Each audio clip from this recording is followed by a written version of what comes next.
ओम नमो नारायणाय नमः। स्वागत है आप सभी का मेरे यूट्यूब चैनल पर। मैं हरिओम शर्मा आज आपको कार्तिक स्नान की कथा सुना रहा हूँ। कार्तिक मास में कई ऐसे नियम हैं जिनका विशेष महत्व होता है। कार्तिक मास में प्रतिदिन कथा का श्रवण करने का, कार्तिक मास में स्नान का, दीपदान का, इनका विशेष महत्व होता है। इस कथा के श्रवण करने से गंगा स्नान का फल प्राप्त हो जाता है। एक समय की बात है, प्राचीन काल में एक बूढ़े की 7 बहुएं थीं। वह अपनी बहुओं से कहने लगा, मेरा तो कार्तिक स्नान का मन है।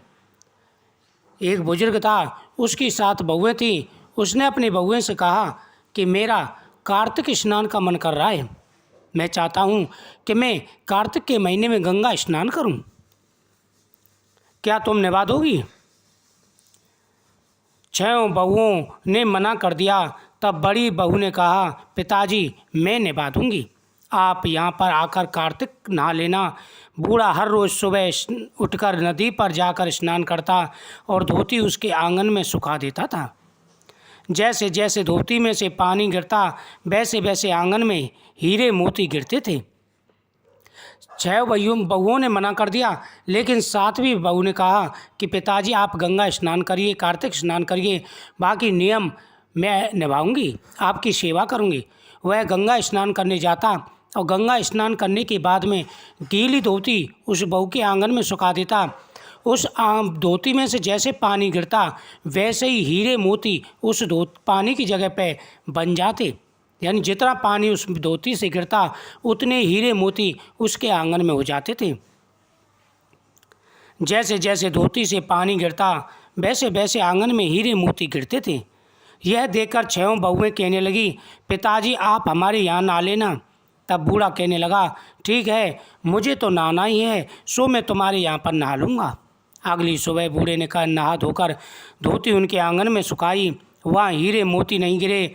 तो सारी बहुएं कहने लगीं, उसके यहाँ तो हीरे मोती गिरते हैं और हमारे यहाँ कीचड़ है, हमारे यहाँ तो तुम पाप से नहाते हो, आप उनके यहाँ ही नहा लेना। अब बूढ़ा फिर से बड़ी बहू के वहाँ नहाने लग गया। रोज़ सुबह धोती सुखाता तो हीरे मोती गिरते। इसी प्रकार कार्तिक महीना समाप्त होने को हुआ तो उसे चिंता होने लगी। बड़ी बहू ने पूछा, पिताजी आप किस बात की चिंता कर रहे हैं? 6 बहुओं ने कहा कि पिताजी आप हमारे यहाँ नहा लेना। जैसे ही बूढ़े ने अपनी छोटी बहुओं के यहाँ नहाना शुरू किया तो वहाँ पर हीरे मोती नहीं बल्कि पानी से उनके आंगन में कीचड़ हो गई। बहुओं ने कहा, बड़ी बहू के यहाँ हीरे मोती गिरते हैं और हमारे यहाँ पर कीचड़ है, आप उसी के यहाँ नहाया करो, उसे ही मालामाल करो, क्योंकि मेरे यहाँ तो आप पाप से नहाते हैं। वह बड़ी बहू के यहाँ नहाने लगा। कार्तिक मास का समाप्त होने पर आया, उसे बूढ़े को चिंता होने लगी। तब उसने कहा कि पिताजी आपको किस बात की चिंता है? तब बूढ़े ने कहा, बहू मेरा कार्तिक महीना समाप्त होने को आया और मेरा मन करता है कि मैं एक दिन सब परिवार वालों को खाने पर बुलाऊं। तब बहू बोली, इसमें चिंता की क्या बात है, आप सब परिवार वालों को खाने का न्योता दे आओ। जब बूढ़ा न्योता देने गया तो 6 बहुओं ने कहा, जब तक वह घर पर रहेंगी हम खाना नहीं खाएंगे। बूढ़ा वापस आकर चिंता में बैठ गया। बड़ी बहू ने पूछा, पिताजी अब किस बात की चिंता है? तब बूढ़े ने कहा, बहू उनका कहना है कि जब तक तुम यहाँ रहोगी वह खाना खाने नहीं आएंगे। तब बड़ी बहू बोली, इसमें चिंता की क्या बात है, मैं 4 रोटी लेकर खेत पर चली जाऊंगी, आप न्योता दे आओ।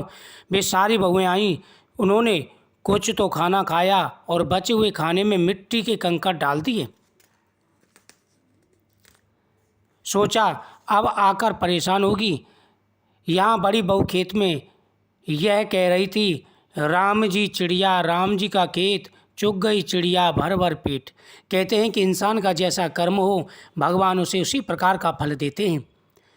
झूठ छल कपट इनके करने से कभी भी अच्छा फल नहीं मिलता, बल्कि जिनके मन में सद्गुण विचार हों, सभी के लिए प्रेम भाव हो, वह हमेशा तरक्की करता है।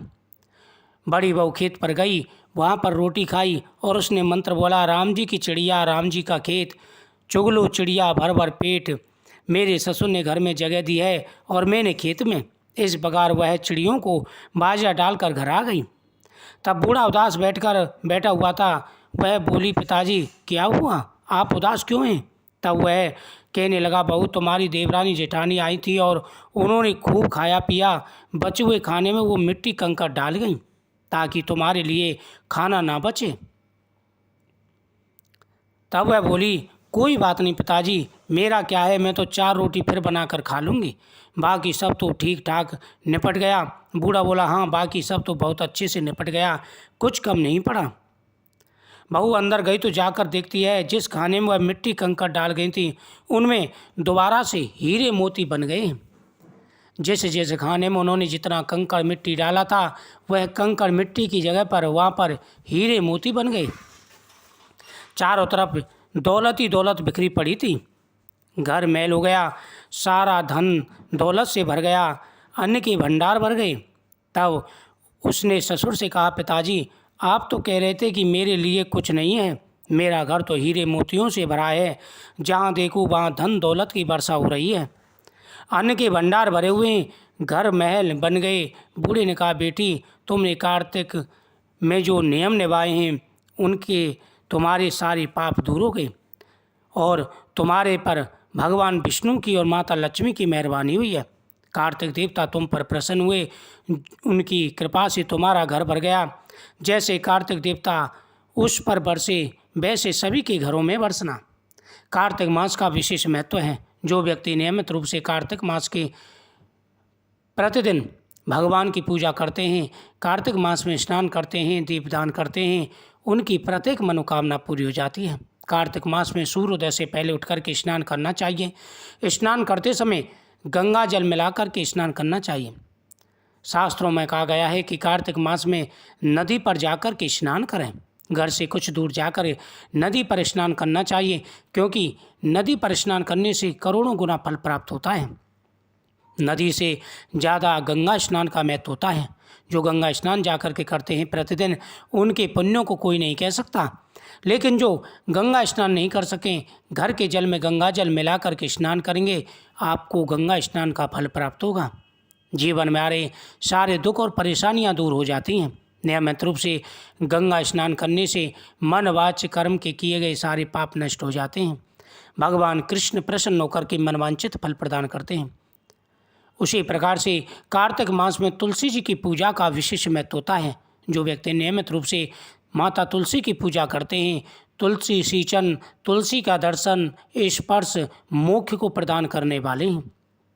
प्रतिदिन भगवान विष्णु को तुलसी के पत्ते अर्पण करने चाहिए और कार्तिक मास की इस कथा को प्रतिदिन श्रवण करने से गंगा स्नान का फल प्राप्त होता है।